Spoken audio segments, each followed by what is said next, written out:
Hotepu, everyone. This is His Royal Majesty Ra Sumaba Ifagbemi.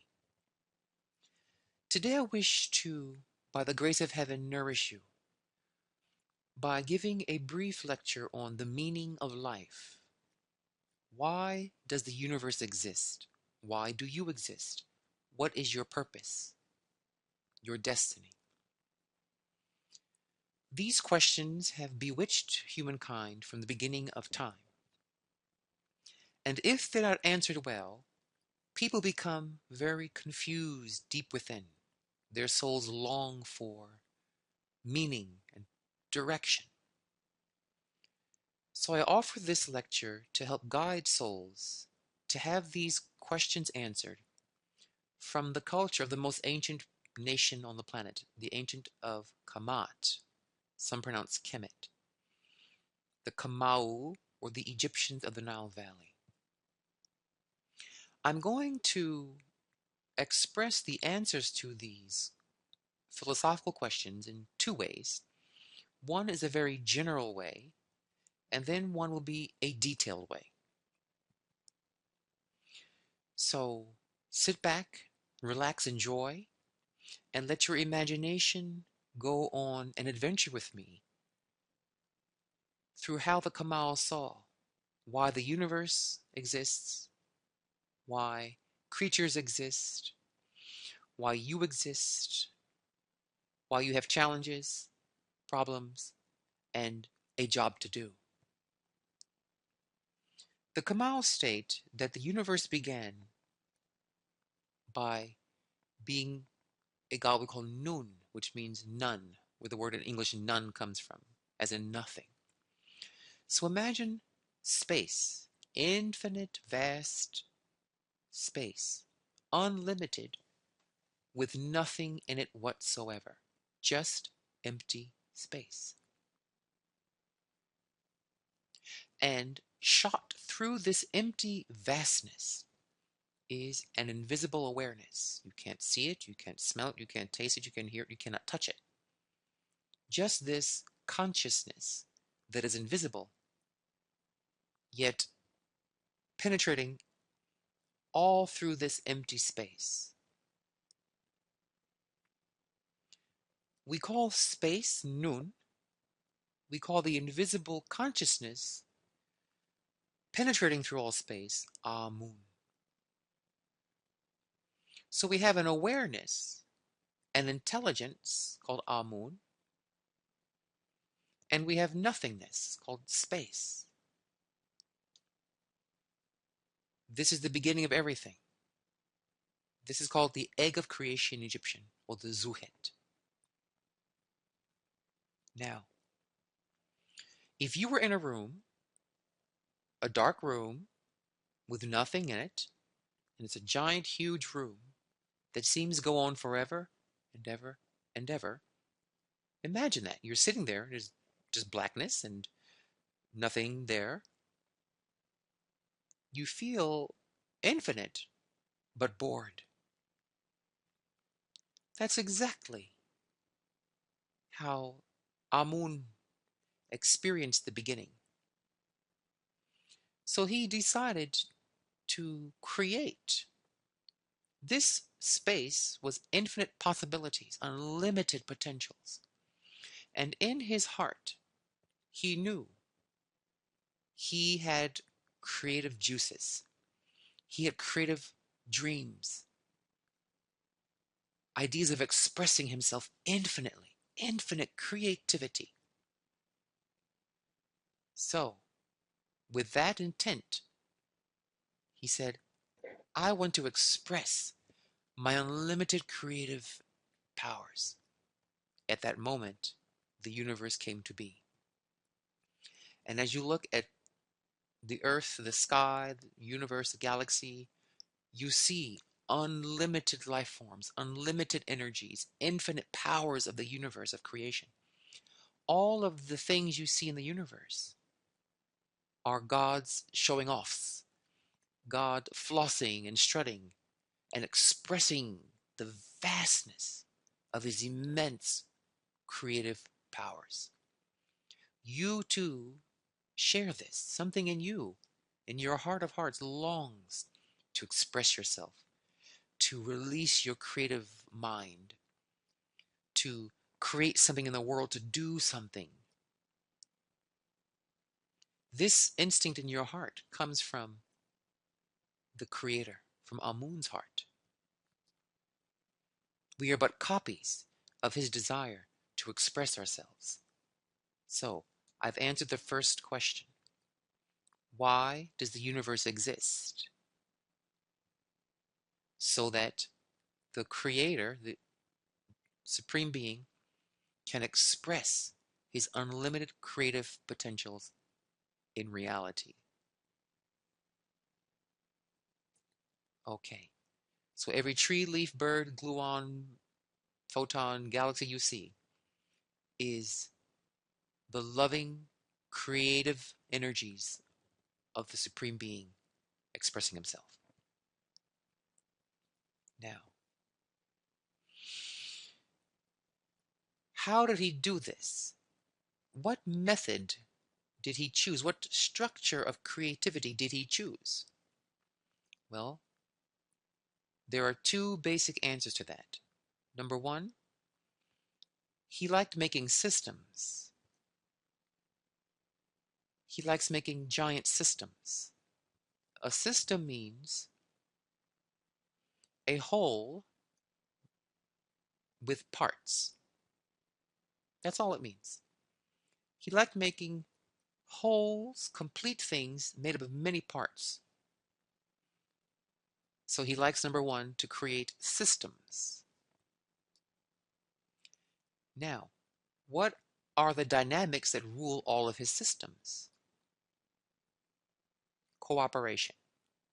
He likes the parts to cooperate with the whole that they're part of and with each other. So I'm being very precise in defining God's creativity.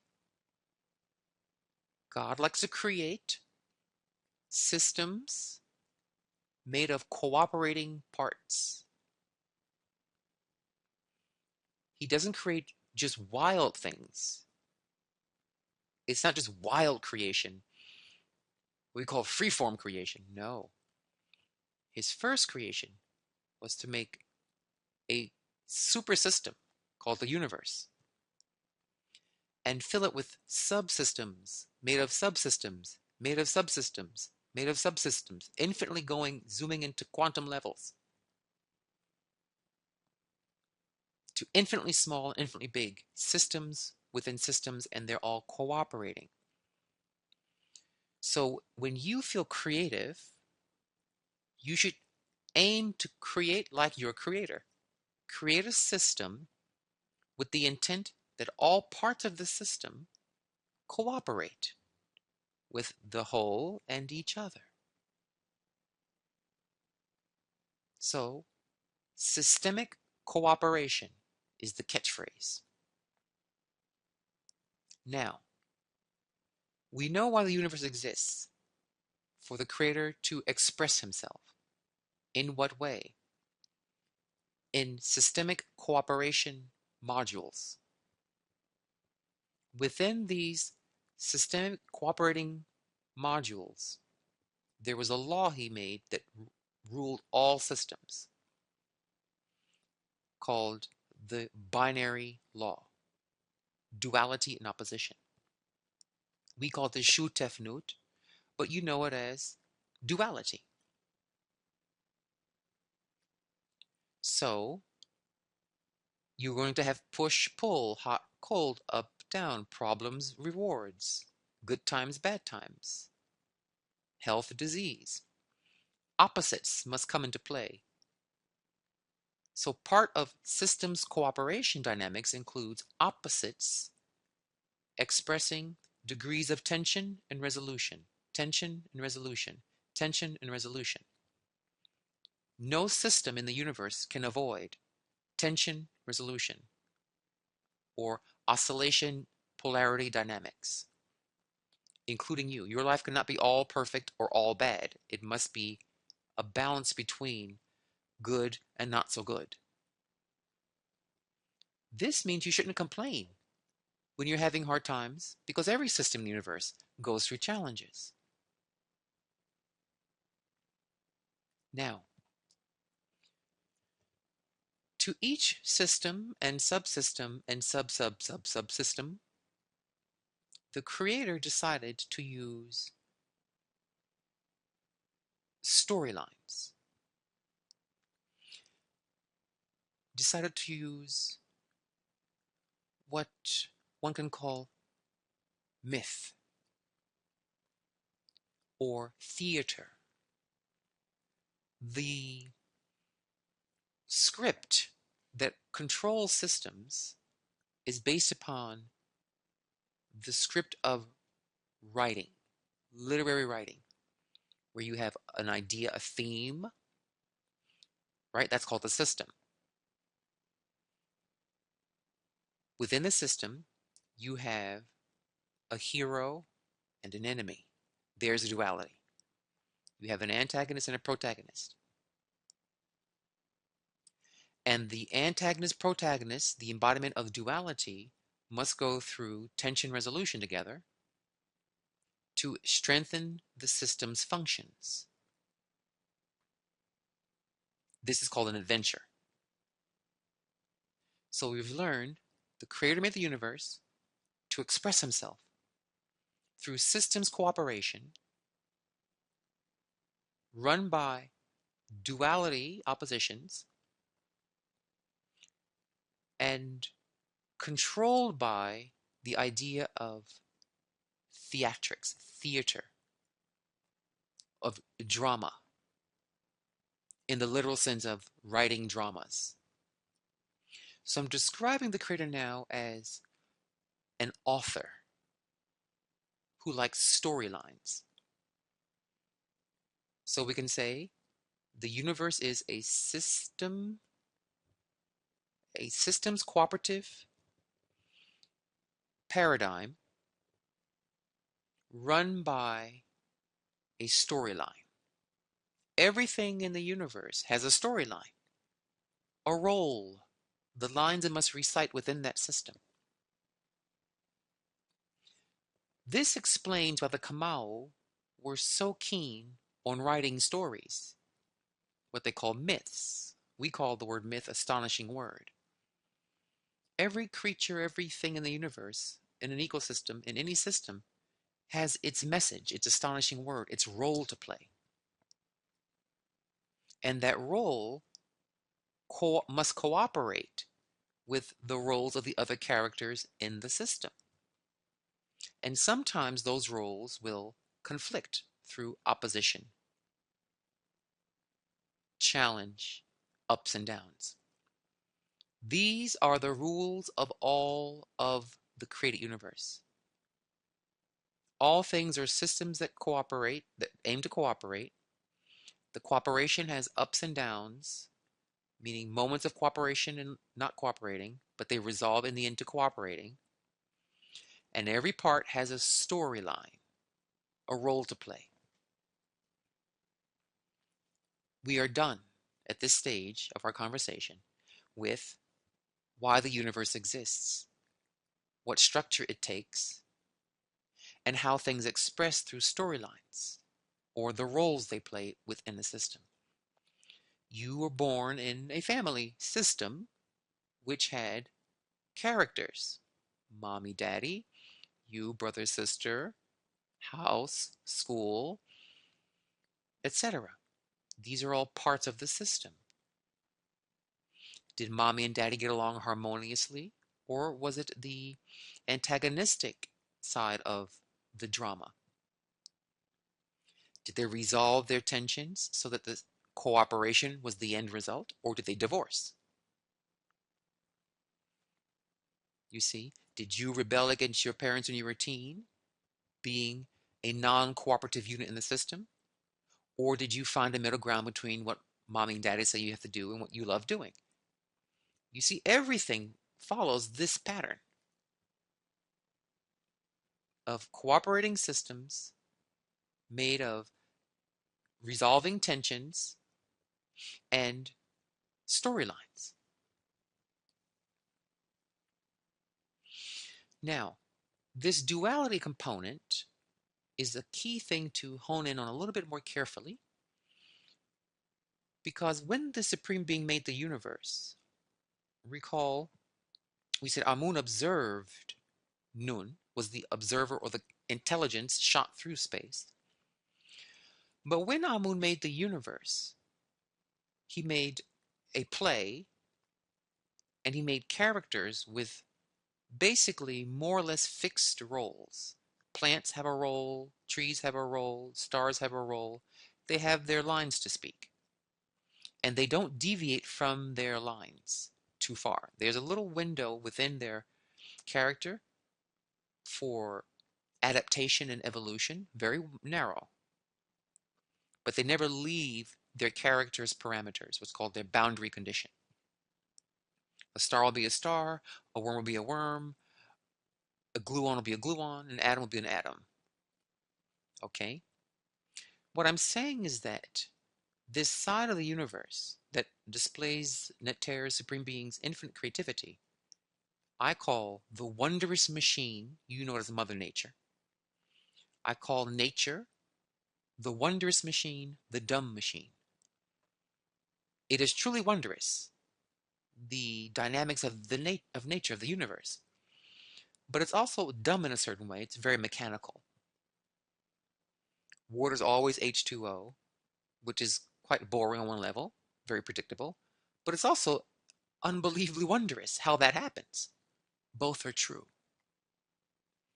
So when we look at the universe, it's really a giant machine run by very fixed laws of physics and chemistry and geometry. And it is very, very mechanical. So Amun made a machine that he observes. Now, he is not the machine, he's the creator observer of the machine. So he watched this vast creativity of his called the universal machine, the wondrous machine, the dumb machine. And he looked at this glorious universe and said, my goodness, it's beautiful. How the systems cooperate and each play their role, and the drama of antagonists and protagonists is just fascinating to watch. So now he's not bored anymore. He's interested in the drama of the universe, of creation of stars and explosion, the birth cycle of galaxies and all this. But there was something missing. He said, the machine is running beautifully. What a wondrous machine it is. But there's nothing in the machinery I made that is truly free. All forces of nature run by involuntary programs, instincts, impulse, formulas of science. They're just locked into these programs. Beautifully so, but they're locked. So he observed a kind of imprisonment of sort that the universe displays. It's a beautiful form of imprisonment, like a bird in a gilded cage kind of thing. But he said, I want something more. I want my Amun side, my freedom of consciousness, to enter the machine, to enter the wondrous machine of the universe, and be a part of that, enjoying that without ever becoming it. It's like walking through a garden, enjoying the wonders of the garden, but you're not the garden, you're the garden's observer. You're the one being pleased, experiencing the pleasure of the garden's wonders. Okay. Now, the universe, what you know as nature, Mother Nature, whatever you wish to call it, we call Nut, the goddess of the universe. Nut is the goddess of the universe.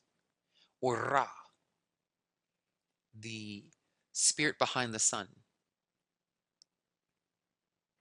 But Nut and Ra are mechanical. They are run by the science formulas of chemistry and physics and all of that. Amun wanted something to observe and enjoy that beautiful machinery. No bird, no tree, no atom, no leaf, no galaxy, no pulsar could experience the beauty of the machine as a choice. There was no observer of the universe inside the machine. So Amun wanted to walk within his own garden. So the creator wanted to be a creator, wanted to experience himself as a creator in the micro, in the universe, walking through it, not just observing it. So the universe, what you call nature, we call in Egypt the spirit. The universe represents the spirit of the creator, which is called Nun, then called Nun when it's just blank space, and then Nun becomes Nut when it's space filled with forms and powers, or Ra. So then we have a desire for Amun Ra, the consciousness that observes nature, that experiences nature within it, being in nature but not of nature, being in the garden but not of the garden. So he said, I must make one more creature, and therefore humanity came to be. Humans are the only known creatures that can have full voluntary function, complete voluntary behavior, meaning we can choose to follow nature's ways, nature's laws and formulas, or we can choose not to. No other creature can break out of their instincts, break out of their programs. Only humans, as far as we know at this time, are able to do this. So as a human species, our job is to have infinite consciousness of the infinite universe, of the spirit, of nature. So as humans, we are a consciousness species. Our speciality is not tooth and claw, poison and stinger, wing, or hoof. We are no match for the powers of the spirit, the powers of Mother Nature. On every count, she'll beat us. Newt will always win that battle. What we have that nothing else in the known universe has is intelligence, unlimited intelligence, infinite consciousness, infinite intelligence. So now I've just defined why humans exist.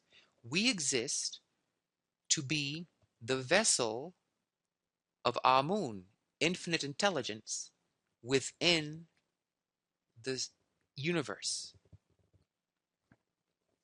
This makes us a thinking creature. The development of infinite intelligence, infinite consciousness becomes the agenda of all human societies. Modern society tries to shut down consciousness, numb you so you can be controlled.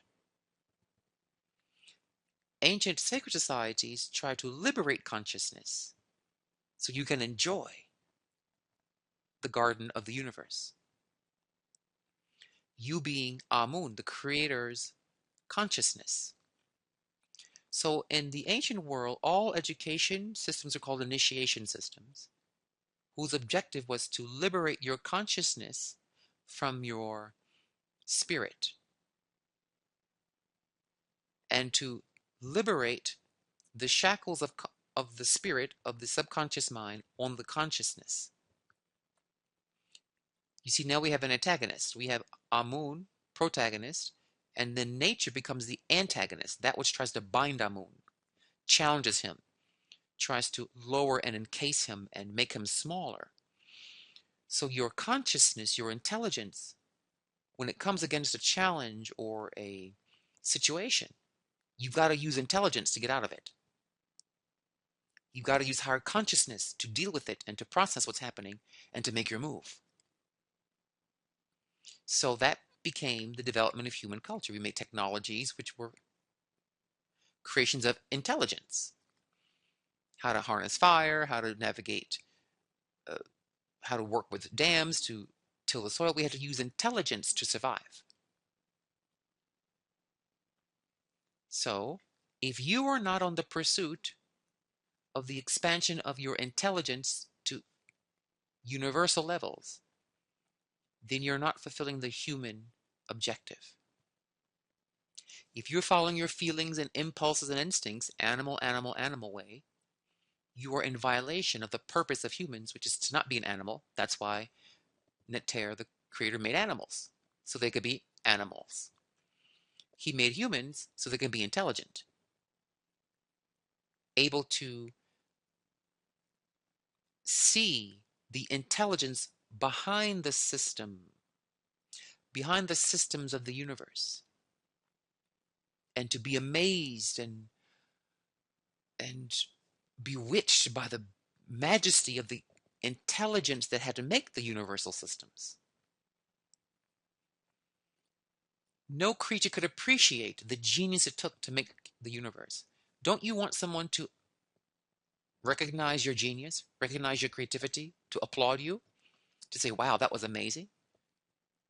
So he made humans to be the beings, as we know so far, the only known beings, to look at the machinery of the universe and its drama, its theater, and say, my goodness, isn't that beautiful? We're able to see the laws behind flight and speed and light and pressure.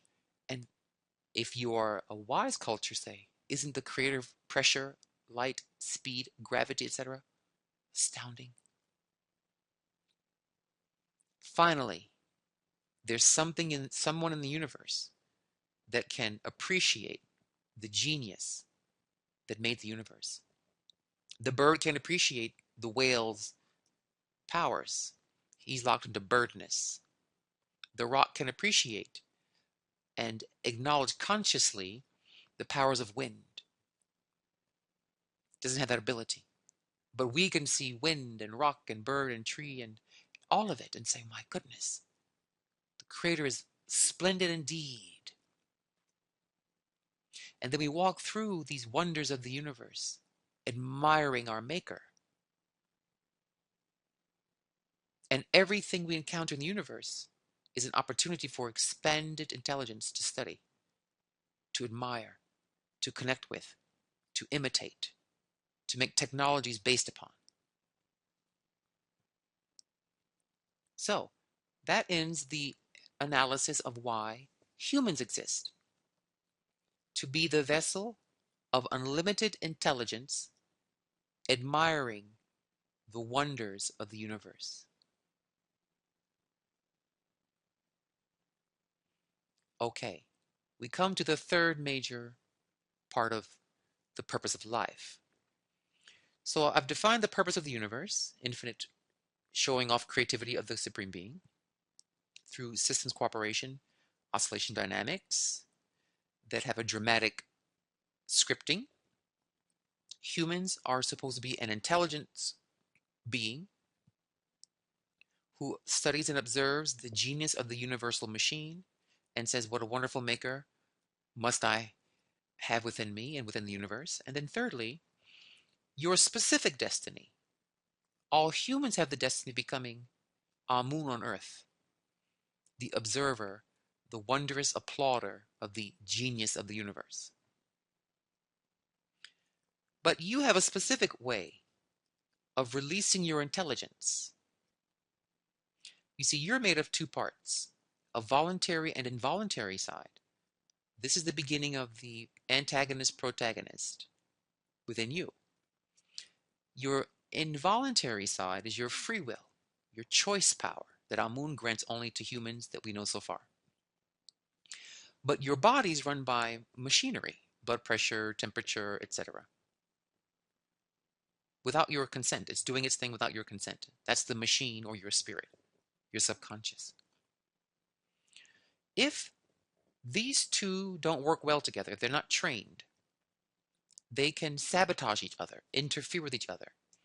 So within you, your subconscious behaviors can interfere with your intelligence, your cosmic consciousness. So through meditation, which all the ancient schools teach, you learn to detach consciousness from emotion. You observe your behavior, you observe your addiction, you observe your instincts, you observe your impulses and compulsions, but you do not identify with them. You observe Ra, but you are Amun. You are not that Ra, you're not Nut, you are their observer. But if you don't know how to do this, your emotional wounds, your childhood problems, your impulses, your compulsions, your addictions will begin to terrorize your intelligence. You do stupid things, say dumb things, do the wrong things, and you make a mess of your life and hurt other people along the way. So the Kamau developed technologies like X-ray machines of sorts that could scan the subconscious parts of you, the machine in you, the involuntary dynamics of your inner machinery called your psychology, and could see glitches in the machine where things are not clicking right, or things aren't turning on properly, or they're staying off, things aren't screwed in right. They had a way of looking into your inner machinery and said, this part is wrong, this screw is off, this bolt needs tightening, this belt needs replacing. And if you don't do it, you're going to have a lot of problems in your life. That process of looking within your own subconscious machinery and then fixing it, the Kamal say, fixing my defects, is called initiation. Where you can observe, you as Amun can observe your Ra, your Nut, machinery, your subconscious involuntary impulses, called the antagonist, and then make them work with the protagonist of Amun. The perfection of this balance is called Amun Ra. The observer and the observed mechanics work beautifully together. So now your subconscious mind, your feelings, impulses, and emotions are like a garden. They're beautiful. They're beautifully expressed. They're harmoniously expressed, where each emotion works with all the other emotions and they work for the whole subconscious mind. And that is the purpose of your life. That's your particular pathway to becoming Amun, or an intelligent human observing and enjoying the splendors of the universe. This marks the end of the general explanation of all this. So in about a half an hour, we have broken down the greatest questions of hopefully one's life. Why the universe was made, for Netero to show off his infinite creative potentials from his heart. Why humans were made, to have an observing intelligence that can enjoy and applaud the genius of the universal machine while walking through the machine. And then what your particular way of becoming Amun, or a genius observer. Amun means a genius observer. First, you must observe your own inner machine called your subconscious mind, how it's running or glitching, and then correct it so your inner machine becomes a garden for your inner consciousness to walk through. When you make your inner machine balanced and fulfilling its storyline properly, you then want to help other people's inner machine become balanced and run their storylines. So you build families with good machines, subconscious machines, and then you build towns made of people with good subconscious machines, and then states, and then countries, and then nations. This is the goal. Now, for the details. Okay, here we have space. The part I said was the egg of space. The word Zuhet means egg. This is the detailing. It is an actual map of the core principles of empty space. This study of these 15 bubbles reveals the secrets of space and the future secrets of time. They're hiding in these 15 figures. Okay? And 15 is 1 plus 5, which is 6, which becomes the key number in Egyptian art, the sexagenary canon of art, and to the goddess Ma'at, queen of systems, dynamics. But in a nutshell, I have a video on the Zuhet Pa'ut on my YouTube channel called I believe it's called the Map of Peace. But in a nutshell, the reason why this study of these 15 bubbles would be useful to you in your personal life, this little map reveals your potentials, how to always find your potentials, how to always live in what's possible in your life, how to go beyond what's actually happening in your life to a place of what's possible in this moment.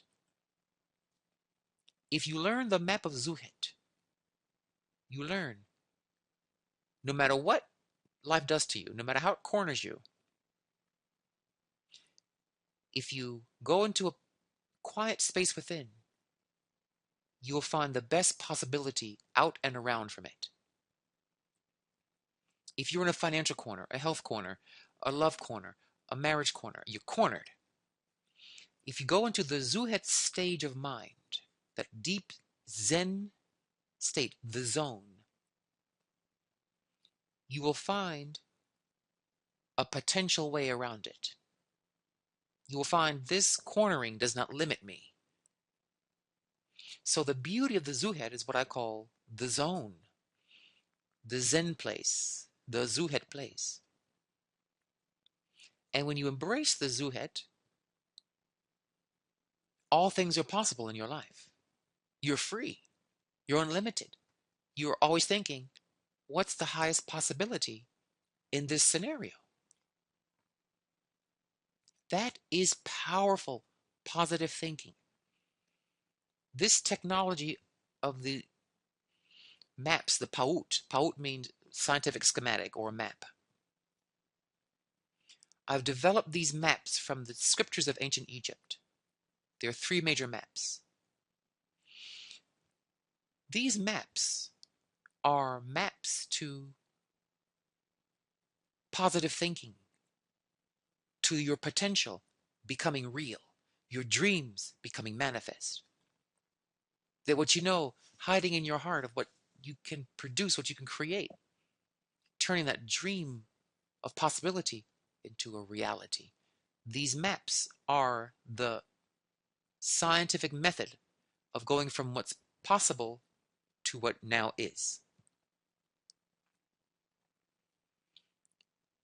I've seen people with diseases that are very severe learn the Pa'ut of Zuhet, meaning through the disease they ask one question: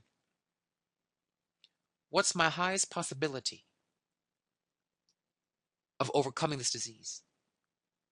What's possible?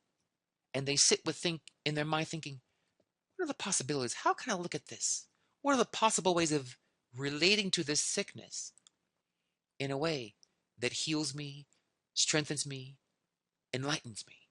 The more they sit with that simple set of questions, the more they find the power unleashed from the nothing, from nowhere, out of the blue, to find a way around. The next Pa'ut, let's see here, this one, is the Pa'ut of the universe, what we call Nut, or things in space. This is the wondrous machine, the dumb machine. Here we have the snake and vulture, which is duality. And then here we have Geba, also called Nut, which is the 12 zodiac signs, and we have the 12 houses, and we have these four seasons and the central season of Amun. This describes how the machine works. These figures, yes, represent how all the universe works mechanically. Okay? The universe works through fractals, which are systems made of dualities. And the systems have an invisible side called the signs and a visible side called the houses. The invisible signs are the formulas that run them. The houses are their output. And all systems run through, we have 1, 2, 3, 4 in the outer part of this fish shape, through spring, summer, fall, winter, or heating, hot, cooling, cold, with Amun in the middle, a neutral state in the middle. It observes the spring, summer, fall, winter of all things in the universe. All things go through birth, maximal power, waning, and then death. 4 phases. And there's an observer watching those 4 phases. And this entire Kepara Anu was written in a scripture called the Book of Knowing the Manifestations of Ra and Destroying Apap, a mythic literary form. All things have their script. So when you learn this Pa'ut, you learn how all systems in the universe, on all scales, from the tiniest micro quantum to the maximal, huge, vast, infinite. So this is the study of the universe as a machine. Okay? Then we have the final Pa'ut, the final scientific schematic. This is the most complex one. As you can see, it's got more images in it. This is the Pa'ut of humans. What makes you first a human, which is an infinite intelligent consciousness who studies, observes, imitates, and praises the genius of the universe's machine. Okay? Now, this zodiac wheel shows the map, the x-ray of your subconscious machinery, your impulses, instincts, and compulsions. These 7 basic circles here show your chakras, which are how you relate to the elements of nature. Earth to the seasons, spring, summer, fall, winter, earth, water, air, fire. Earth being material, being money. Air being social intelligence, cooperation skills. Water being emotional EQ. And fire being productive EQ, productive intelligence. So earth is health and financial intelligence. Air is social intelligence. Water is emotional intelligence. And fire is results intelligence. The chakras give you those intelligences, the power to be smart in those ways. And then this diagram here, the tree of life, is for the ancestors, your DNA. So this wheel talks about your issues, but you see figure eights, they feed each other, they loop and talk to each other. This is your ancestors' issues. And they cross through the heart chakra here. The 4th chakra is the heart chakra. So your heart is the connector between your ancestors' DNA issues in you and your issues. Your people's karma and your karma meet in the heart. Okay? And I have a whole video describing this Pa'ut called the Pa'ut of Humans. But in a nutshell, this Pa'ut is the methodology, the technique of how to turn a humanimal, meaning a human and animal consciousness, into a divine being, what we call a great scientist, a great loving scientist. Okay? This is what makes you a human or a divine human, or what we call the great loving scientist. Okay, the kindly scientist, which is what we call Neter Supreme Being. So, I wish to give you an insight here. A little bit here we have the Ma'at positive thinking technology, which I described just now. And here we have Ma'at, which is the goddess of systems, equations that work cooperatively. And you have your chakras we discussed before. And this is a word for was, which means the staff of health, wealth, well-being, which are your chakras. This is the tree of life, which is spawned or blooming out of the flower of life, that petaline background image, which is very important.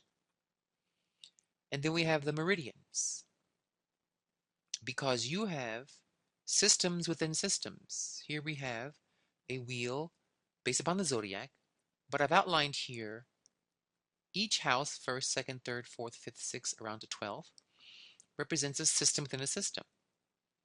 So 1 through 4, houses 1 through 4 here, we call the Pech, the animal inner child system. It has 4 subsystems. Then from 5 to 8, you see red here, 5 to 8, we have what's called the Hati system, the Makiru, which is ethics system.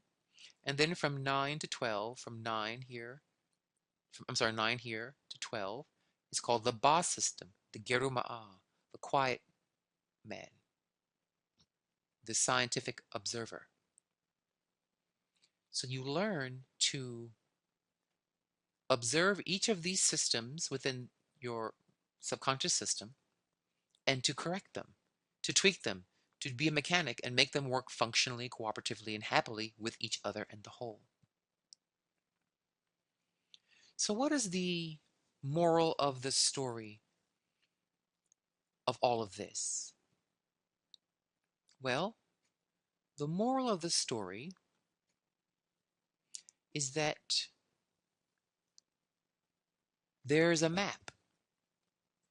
Some say they wish life came with a manual. There is one. The Kamau left one. I've simply gone back to the sacred scriptures of the Kamau, of the blacks of the Nile Valley, and I scanned through these scriptures, distilled their theme, and then expressed the core dynamics of the universe, how they saw the universe, how they saw humans, how they see your life, your issues, into a schematic that can work for modern people. What these Paut do, what these Paut here do, here, is they turn psychology into a hard science. I would suspect that in the future, these Paut that I've brought forth from the ancestors will become the foundation of the creation of psychology as a hard science. Right now it's called a soft science, unlike physics and chemistry, which are hard sciences. But in order for you to have a science, you have to have a model. You have to have a schematic. In order for chemistry to be a science, you have to have a periodic table that categorizes and puts hierarchy upon atoms, molecules, etc. These maps map the universe and the subconscious mind in a way that is quantifiable, where you can measure one's capacity for Zuhed, potential, living in what's possible. You could measure one's capacity for working with the storylines and the laws of the universe in the Kepara Anu Paut. We can measure working with your subconscious issues. And remember, for example, the human Paut, all you see here on the screen here are the blueprints of your spirit. Amun is the one observing all this. You are not spirit. Many New Age people say, oh, your spirit, be more spiritual. You are not your spirit. You are the observer of your spirit. You have a spirit, but you are the observer. This is very key. I've dealt with people who've passed to the next realm through cancer and disease. I've helped people through many of those types of transitions. And I am telling you, when you're at the door of the West, death's door, you realize you were simply the observer of your life. You are not the pain, you're not the suffering, you're not the disease, you're the observer of it. I don't want you to wait until the Western Gate calls you, death's door summons you, before you realize this fact. All of your life that you're going through is like a dream that you're observing. The more you know this, the more intelligently you'll respond to what you're observing. You'll interact with what you're observing in a more intelligent, Amun manner. That makes you Ma'at, an intelligent observer, a scientific observer, what I call the loving scientist, the compassionate scientist. That's why in Kamat we made great technological breakthroughs, pyramids and culture and math and geometry and medicine, etc. But our geniuses were Ma'at. They were compassionate scientists. They didn't make napalm and nuclear bombs and GMOs. We never went there because our geniuses, our Amun people, were compassionate, warm, caring scientists by national law, basically. What we call Ma'at. The law of the land was called Ma'at. So, we're going to wind down here. I pray this basic almost hour we've spent together gives you hope, gives you inspiration, gives you clarity. I wish to take what's called the New Age movement and to put an end to the kind of wildness of it, this kind of do what you feel and do what you want and follow your own way and it's just your spirit. And it's very annoying to Kamau to hear people describe the wondrous machine as a touchy-feely thing. To us, it's a machine, it's mechanical, it's math, it's ma'at. So your spirit has levels, which the power of humans show. You have a chakra level, you have a zodiac level, you have a tree of life level, and there are levels within those. There are levels within the tree of life. There are levels within the zodiac, within the chakras. So when we say, oh, my spirit told me, to me, that is a ridiculous statement. It's very non-scientific. I would ask, which part of your spirit told you? Because your spirit, like your body, is a compound entity, has parts, some lower, some higher, some more inclusive, some less inclusive. So this idea of, oh, my spirit told me, I'm going to end that. Which chakra told you? Which zodiac sign was talking? Which sphere of the tree of life did that come from? Quantify it for me. You see, I'm quantifying subconscious emotional energies. And we can find relationships in the geometry of the zodiac wheel, of the geometry of the chakras, the geometry of the tree of life, to rate and rank all things in the universe. It's a super categorization module. All things can be categorized in these paut, given their point in time and space, their hierarchy, their importance. etc. I watched a Netflix special on the Nazis, and I watched how the Nazis came to power. And when I watched it, I observed they used a lot of what we call Gemini, the third sign, which is low out of 12 numbers, 12 being the highest, most refined number. 3 is very early on, belongs to the inner child and the inner animal. And a lot of their work was through the Gemini energy, which was propaganda, lying, rousing speeches. And the third house of Gemini is a very violent house. It's a house of war, actually. So because of the Paut, I could measure the method used by the Nazis to gain power. It was a low-life method, 3 being low, 12 being high. It's only 3 out of 12. And it is a violent house. Third house is a violent house. So you see, I could measure and weigh an entire Western system from this categorization technology of what part of the psychology did the Nazis use to create their system. This is pivotal to preventing a future Nazi creation. We can look at democracy, the terrorism trade, slave trade. We could look at socialism, Marxism. All of these systems can be analyzed by these Paut. What part of the human psyche did that system come from? Is it a low, middling, or high system? So the implications of this technology are vast. And when we work with them, the signs of spirituality, the signs of psychology, the signs of feelings will be made into a true hard science. I will be doing lectures and classes more in depth on these Paut, how to work with them, how to use them, how to run a family with them, how to run a company with them, how to build a nation with them. Many of you may or may not know my destiny on my head. We receive what's called a head reading. My head is what's called Osar and Het Heru.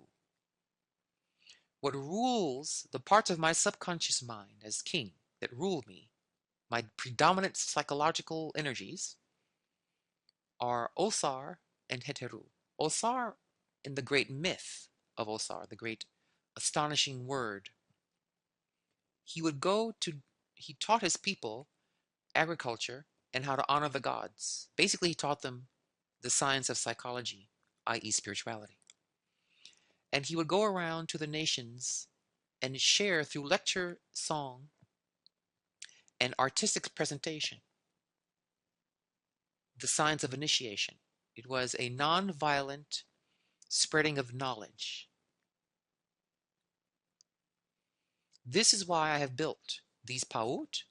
This is why I have built the songs I have on my channel and on my website, the music that brings your spirit up. The YouTube channel is the information base to inspire your spirit. It is a non-violent way of helping people, evolving people, growing people. The motto of this Ma'at psychology system of positive thinking is making a better world through making people better, lifting you to Amun, lifting you to the higher parts of the Paut, your psychology, your spirit. So may Osar's work be done. May Lord Obatala, Lord of the White Cloth, bring peace to the world through gentleness and through love and through teachings, through music and song. All hail Lord Osar, Lord of the White Crown, bringer of peace, glory, prosperity, and health to the planet. Dwawend Hotepu.